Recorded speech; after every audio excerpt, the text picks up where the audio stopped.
Greetings from Act Now. I guess it was maybe 2.5 years ago on my other channel, Thuranki Ramacharaka. Somebody asked me to give an esoteric point of view about nourishment.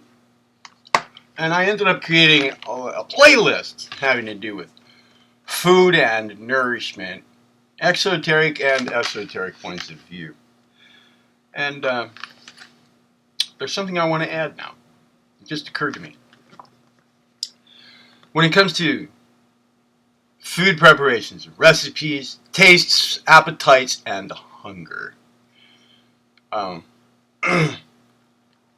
if we gear things up in our lives to move past cooking,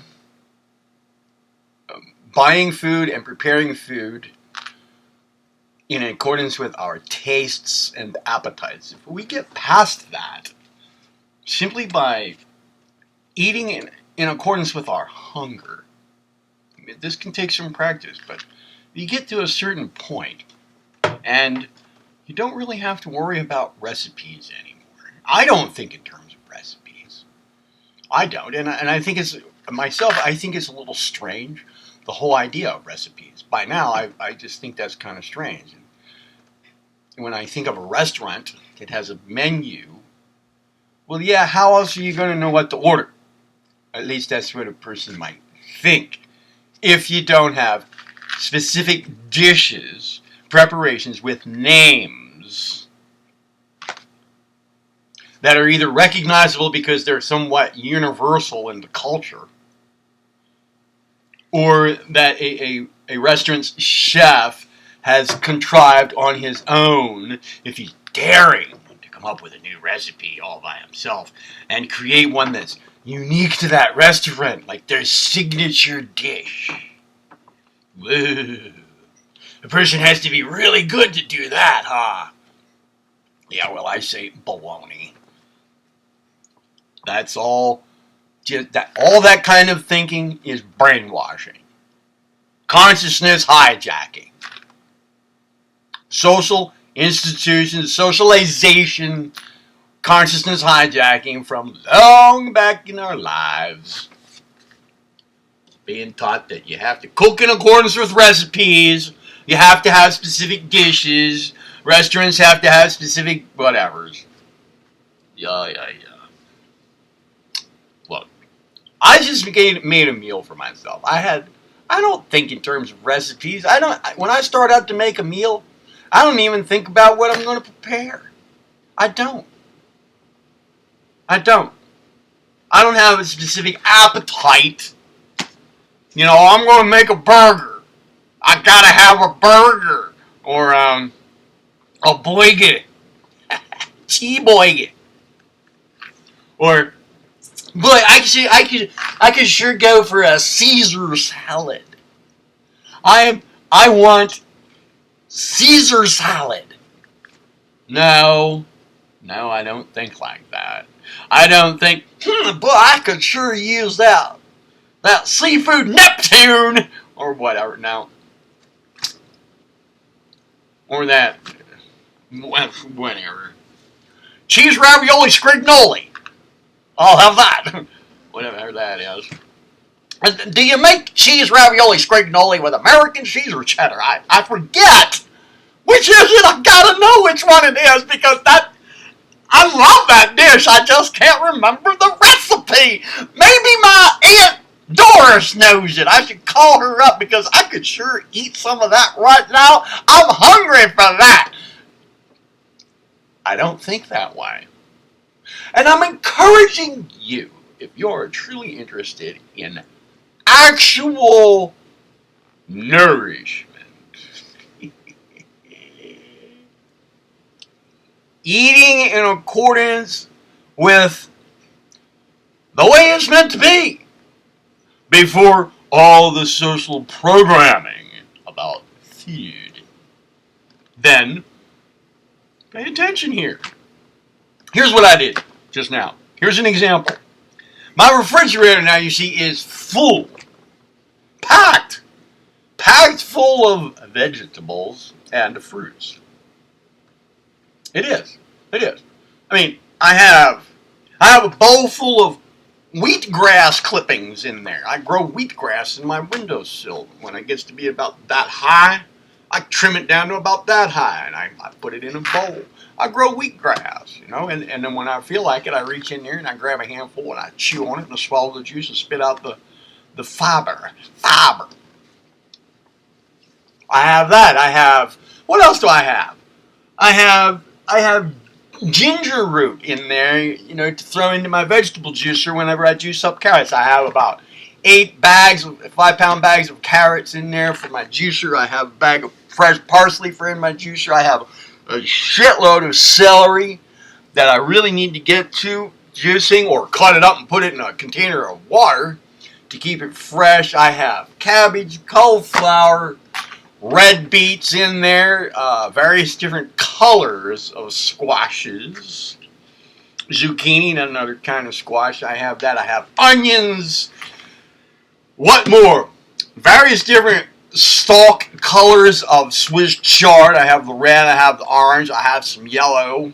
I have big collared green leaves, fresh, from the farm. What else? What else do I have? My word, I have a lot more. I can barely remember it all. Oh yeah, 3 or 4 different colors of sweet bell peppers. There's more. There's definitely more. Tomatoes, a lot of tomatoes. Fresh tomatoes. And you know what? I didn't pay. I paid for almost none of it. And it's all good. I go to a local farm stand that, you don't have to meet any requirements to go there. It's for people who know about it.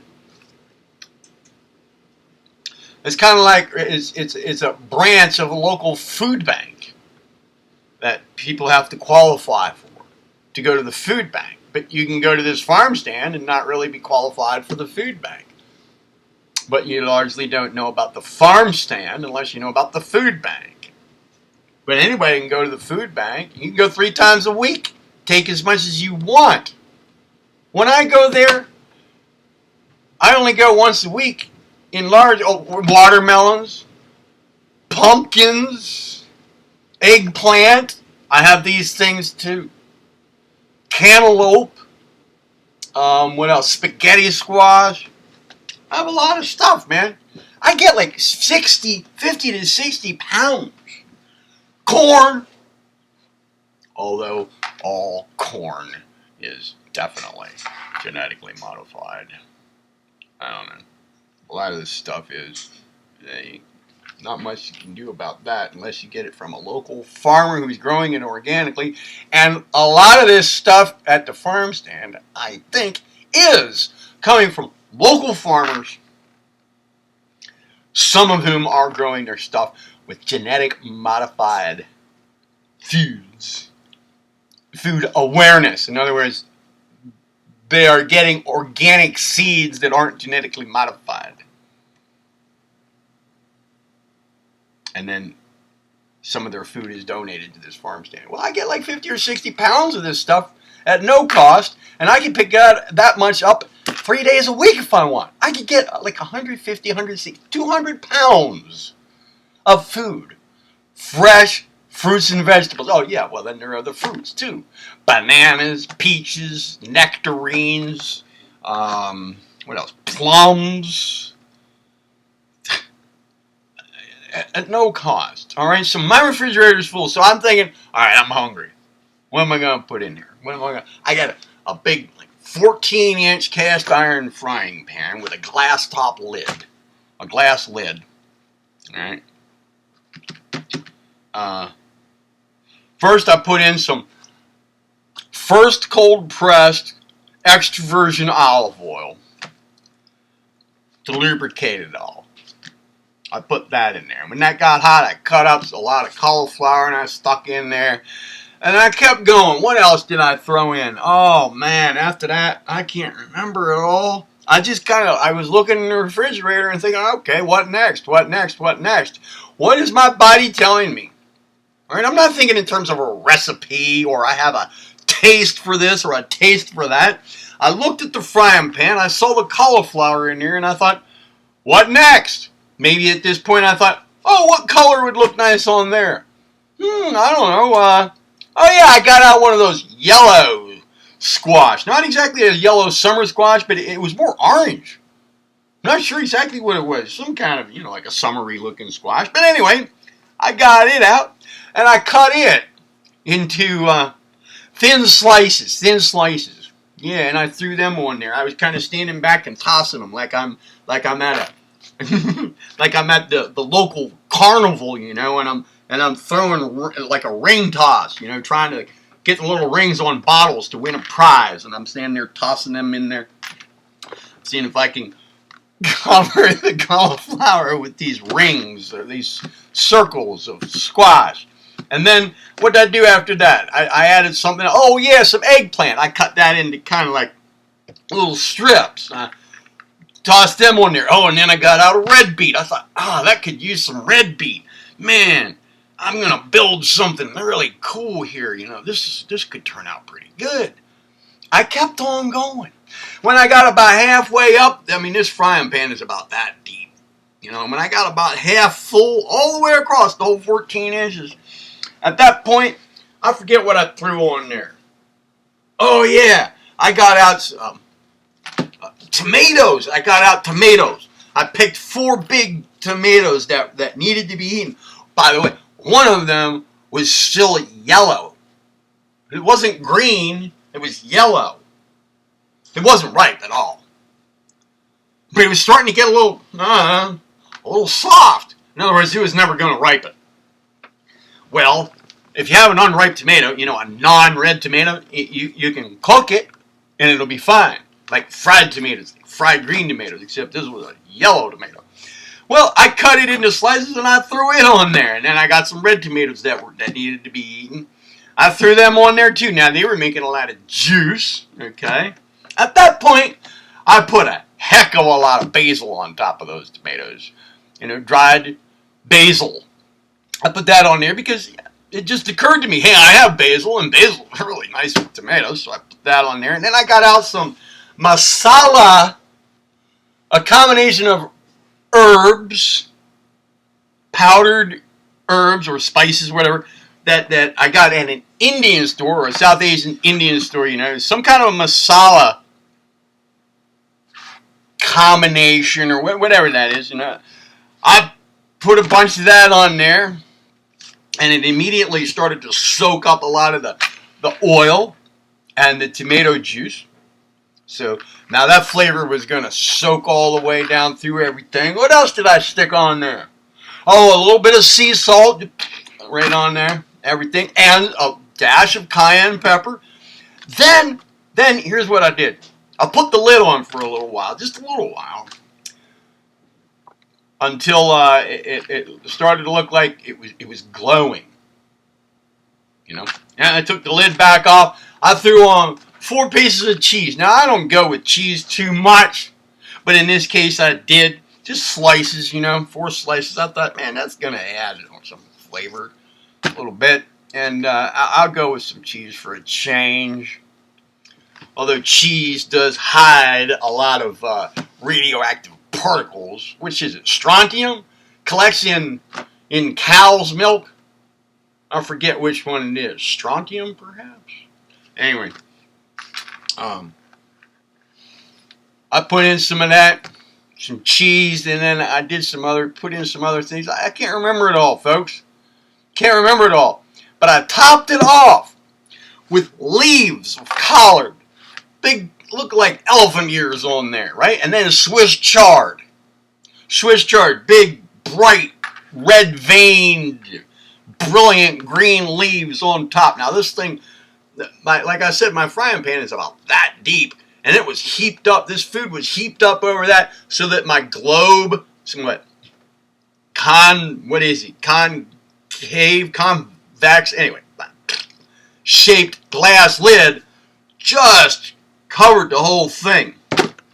And I let it sit there for a couple of more minutes. Oh, I added a little water to get some steam rolling in there and to put the lid on. And I got to tell you, see, this was not a recipe at all. But I knew, this is my point, I knew that this was going to taste exquisite. Now I have a roommate. I served this up for both she and I. And we both just were blown away by how good this tasted. It was exceptional. It was exceptional. It really was. I've eaten in a lot of restaurants around the country and in other countries of all different social ranks and price ranges.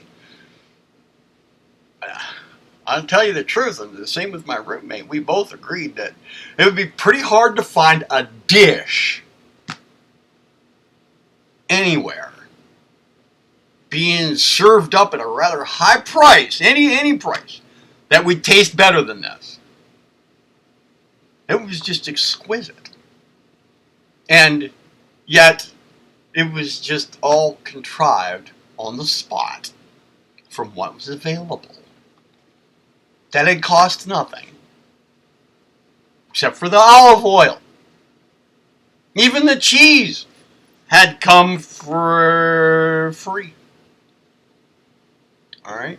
The only things that cost were the herbs, right, the herbs did, and the olive oil. And the olive oil at that same Asian store was, a big can, I think it's a 2-gallon can, a big rectangular type cans. It might be 2 gallons or is that a 1-gallon can? $17. You go to a normal grocery store and you find first cold pressed extra virgin olive oil in a bottle that's barely, it's probably more like half a quart. Okay? $12, $15. $17 got me a gallon can of the best olive oil there is. Alright. My main point is, I was not listening to anything like an appetite, particular tastes, particular likes. I was hungry, and I was responding to natural hunger and letting my body tell me how to do this. Letting my body guide my mind in preparing this without giving it any forethought at all, really. Just listening to what I felt was the right way to put it together in accordance with, without even thinking this far into it though, but upon looking back, or analyzing it a little bit, this was happening in accordance with what my body was letting my mind know it needs right now. Putting it together in that fashion. And of course, it's going to taste perfect when done that way. Because it's going to suit the body's needs at the moment. This is eating in response to true hunger. Rather than recipes, appetites, likes, menus, and so forth.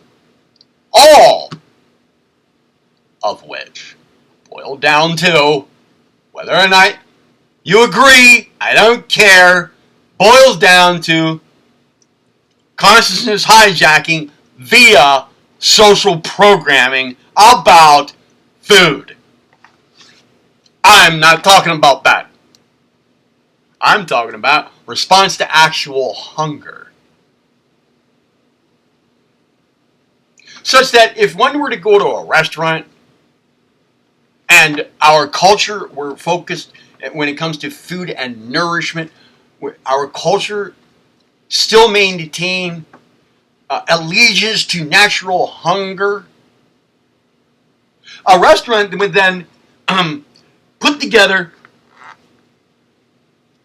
sell dinners that were designed by the customer right then. And instead of looking at the menu and ordering, I don't know, what would it be?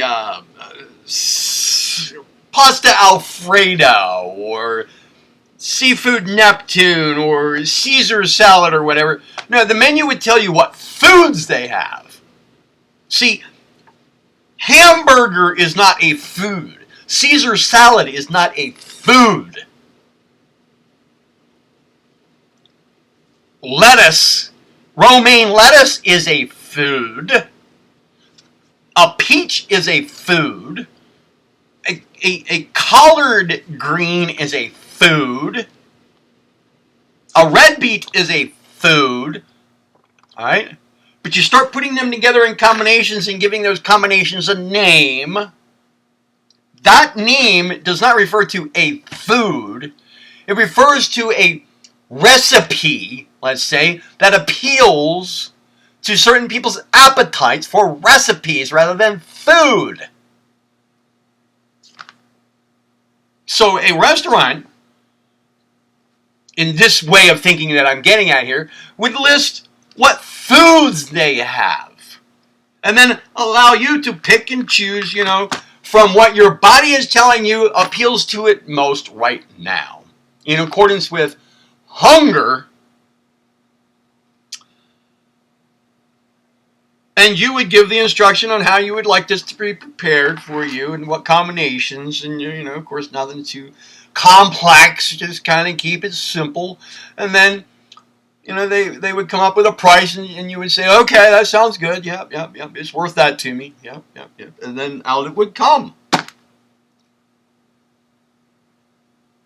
And it would probably always taste right. Why wouldn't it? It's what your body needs right now. Give them what's available. From what's available. Just like when I opened up my refrigerator, I looked at what's available. And I just started in. I didn't throw in a little of everything. No. I picked and chose what seemed right at the moment. Every time I do this, it's a little different. And it tastes a little different. But it always tastes just right.